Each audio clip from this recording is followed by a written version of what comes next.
मैं डॉक्टर अमित भटनागर पंतनगर विश्वविद्यालय में प्रोफेसर के पद पर कार्यरत हूं और अपने इस चैनल के माध्यम से मैं किसान भाइयों को नई जानकारियां देता हूं और वैज्ञानिक कारण भी बताता हूं ताकि उनको अपने फसल उत्पादन में ज़्यादा से ज़्यादा लाभ मिल सके और नई जानकारियों को वो प्रयोग कर सकें। और इस चैनल में कई प्लेलिस्ट हैं जो उसमें बहुत लेक्चर्स हैं जो खासतौर से स्टूडेंट्स के लिए मैंने अपलोड किए हैं, लेकिन किसान भाइयों को हिंदी में अच्छी जानकारी मिल सके इसके लिए मैंने इसमें एक प्लेलिस्ट बनाई है कृषि किसान, जिसमें मैं हिंदी के ही चर्चा करके वीडियो अपलोड करता हूं। तो हिंदी में जानने के लिए ये कृषि किसान प्लेलिस्ट में इन लेक्चर्स को देखें। आज जो ये मैं बात करना चाह रहा हूं कि मैं अपने फील्ड में हूं जहां हम अनुसंधान कार्य करते हैं, बहुत हम रिसर्च करते हैं और यहाँ जो हमने अनुसंधान कार्य किया है वो खरपतवार नाशियों के प्रयोग पे किया है। उसका प्रभाव मैं आपको यहाँ खेत से दिखाना चाहता हूँ। ये हमने मक्का की फसल बोई थी और बुआई के समय हमने इसमें प्री इमरजेंस हर्बिसाइड डाला था, पायरेक्सोसल्फोन। ये खरपतवार नाशी एक बहुत अच्छा खरपतवार नाशी है जो मक्का में फसल में प्रयोग किया जाता है। और ये मक्का हमने जो है 21 जून को बोई थी और आज जो है 13 अगस्त है। तो आप लगा लीजिए कि लगभग इसको 20 दिन का समय हो गया है और हमने इसमें 21 जून को ही पायरेक्सोसल्फोन दवा का प्रयोग कर दिया था मक्का की बुआई के तुरंत बाद। ये प्री इमरजेंस हर्बिसाइड है, मतलब इसको बुआई के 3 दिन के अंदर तक हमें इसको प्रयोग करना होता है। अब आप देखिए कि इस खेत में जो खरपतवार है बिल्कुल ना के बराबर है। बहुत ही ऐसा नहीं है, खरपतवार निकले तो है लेकिन बहुत ही कम खरपतवार निकले हैं। जैसे मोथा निकला है, देख सकते हैं आप, थोड़ा सा मोथा निकला है।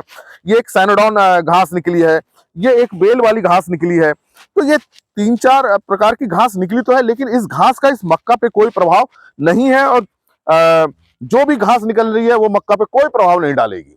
तो ये इस दवा का ये एक असर है। अब इसी वाले खेत में देखिए हमने इसमें दवा नहीं डाली थी, तो आप देख सकते हैं कि ये दो खेतों में कितना अंतर आ रहा है कि इसमें जो है घास आ गई है। अब ये इस घास को हम नहीं निकालेंगे, अब हम यूरिया डालेंगे तो वो यूरिया जो है ये घास ले लेगी। अब घास जो है इससे भी जो है कंपटीशन करेगी मक्का के साथ, तो इसकी बढ़वार धीरे धीरे रुकने लगेगी। अब हमें इसमें इसको घास निकालना हमारा जरूरी हो गया, इसलिए हम इसमें हाथ से घास, ये हमारा अनुसंधान कार्य चल रहा है इसलिए हम इसमें हाथ से घास निकलवा रहे हैं। तो अब देखिए हाथ से घास निकालने में और हमारा जो है खर्चा बढ़ेगा। तो एक तरफ हम देख रहे हैं कि हमने जो खरपतवार नाशी डाला, खेत हमारा कितना सही है, खरपतवार नहीं हो रहे हैं। इस खेत में हमारे खरपतवार हो रहे हैं, उसमें हम हाथ से घास निकलवाई है, ये भी अभी हमने घास निकलवाई है, आप देख सकते हैं। तो ताकि अब हम पे कई प्रकार के ऑप्शन होते हैं खरपतवारों को नियंत्रण करने के लिए। तो ये जो प्री इमरजेंस हर्बिसाइड है, इसमें हम एक बार प्रयोग जब कर देते हैं तो हमें फिर बाद में घास निकालने की जरूरत नहीं पड़ती, अगर हमारे पास एक बहुत अच्छा ये खरपतवार नाशी है। अगर बाद में घास आती भी है तो हमें इतनी हैंड ब्रीडिंग, इतना हमें लेबर नहीं लगाना पड़ेगा जितना कि इन खेतों में घास निकालने के लिए लगाना पड़ रहा है। तो ये एक प्री इमरजेंस हर्बिसाइड का मैंने आपको एक लाइव डेमोन्स्ट्रेशन दिखा रहा हूं। इसी तरह से आप ये खेत देखिए कि इसमें भी जो है जो हमने खरपतवार नाशी नहीं डाला है और इसमें घास उग रही है। तो आप ये पूरे खेत में हम ये, चूंकि अनुसंधान कार्य चल रहा है, अलग अलग प्रकार के हम खरपतवार नाशी डाल के देखते हैं कि उसका घास पे क्या प्रभाव आ रहा है। तो आज मैं खेत पे यही दिखाना चाह रहा हूं कि खरपतवार नाशी डालना शुरू में हम डाल देते हैं तो हम अपनी फसल को, ये जो घास की समस्या आती है उससे बच सकते हैं। अब मान लीजिए आप डालना भूल गए हैं या उसमें उपलब्ध नहीं था वो खरपतवार नाशी, तो जो ये 20-25 दिन की अवस्था है इस पे आप जो है खरपतवार नाशी डाल दीजिए। ये जो अवस्था में डाले जाते हैं उसको पोस्ट इमरजेंस हर्बिसाइड बोलते हैं। तो इस समय भी ये खरपतवार को अगर नियंत्रण कर लेंगे तो मक्के की फसल पे उतना ज्यादा प्रभाव नहीं आएगा, लेकिन इसके बाद भी अगर आप नियंत्रण नहीं करते हैं तो निश्चित रूप से मक्का भी जो बढ़ती हुई नजर आ रही है बाद में रुक जाएगी। तो या तो आप इसको हाथ से निकलवा दीजिए, हैंड ब्रीडिंग कर लीजिए, या आप इसमें कोई खरपतवार नाशी डाल दीजिए, तो आपको इसके बहुत अच्छे रिजल्ट्स नजर आएंगे। इसलिए शुरू में ही जो हम खरपतवार नाशी डाल देते हैं उसका फसल पे अच्छा प्रभाव आता है। और जो भी हम, अब देखिए यूरिया डालेंगे, जो भी हम खाद डालेंगे, सारी इस मक्का की फसल को मिलेगी और जहां घास है वहां घास को मिलेगी। फिर जो बारिश लग जाती है, बारिश हो जाती है, मिट्टी गीली रहती है, तो हमें समय भी नहीं मिल पाता है कि हम हाथ से घास को निकाल सकें। आज तो बारिश नहीं हो रही है, हालांकि यहाँ कल बारिश हुई थी तो खेत गीले हो रहे हैं, लेकिन फिर भी हम इसको निकलवा रहे हैं घास को। तो ये समस्या भी आ जाती है कि हम ये सोचते हैं कि हम बाद में हाथ से घास निकाल लेंगे या हम कल्टीवेटर चला देंगे। तो ऐसी अगर बारिश बना लगातार हो गई या खेत गीला बना रहा तो ट्रैक्टर भी नहीं चल पाएगा, कल्टीवेटर भी नहीं चल पाएगा, अर्दर भी नहीं चल पाएगा। हैंड ब्रीडिंग, जो हाथ से घास हमारी जो लेबर लगी उसको निकालने में बहुत ज्यादा समस्याएं आती हैं। तो हम खरपतवार नाशियों के प्रयोग से इन समस्याओं को दूर कर सकते हैं। अगर हमारे पास खेत छोटा है और हमारे पास श्रमिक उपलब्ध है तो हम खेत निकाल सकते हैं, लेकिन बड़े खेतों में जिस पर कई एकड़ है, कई हेक्टेयर खेत है, तो उसमें हमको शुरुआत से ही खरपतवार नाशियों के प्रयोग से उसको घास को रोकना चाहिए।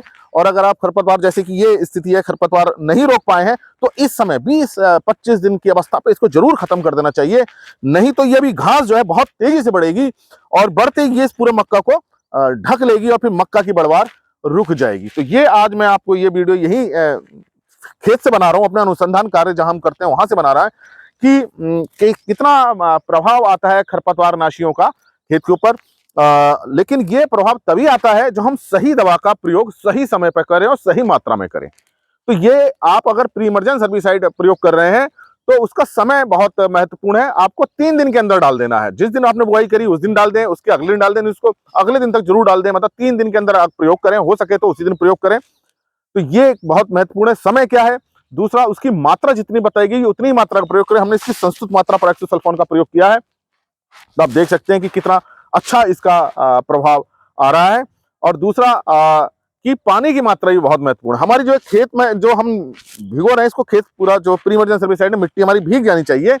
नहीं, जहां नहीं भीगेगी, इसको अलावा दवा नहीं पड़ी है, फिर वहां से घास निकल आएगी। अब देखिए कि हमने जो इस क्षेत्र में, आप देख सकते हैं कि यहां तक हमने केवल इस दवा का प्रयोग किया था, तो इसके बाद यहाँ पे घास निकल आई है। यहाँ पे हमने नहीं किया है तो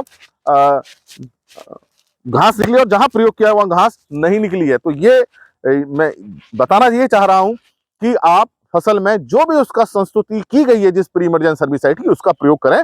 अगर नहीं कर पाए हैं तो पोस्ट इमर्जेंस हर्बिसाइड का प्रयोग 20 दिन पे कर लें। हालांकि 2 से 4 पत्ती की जो अवस्था होती है उसमें करना चाहिए, और इसमें ये अवस्था आ गई है।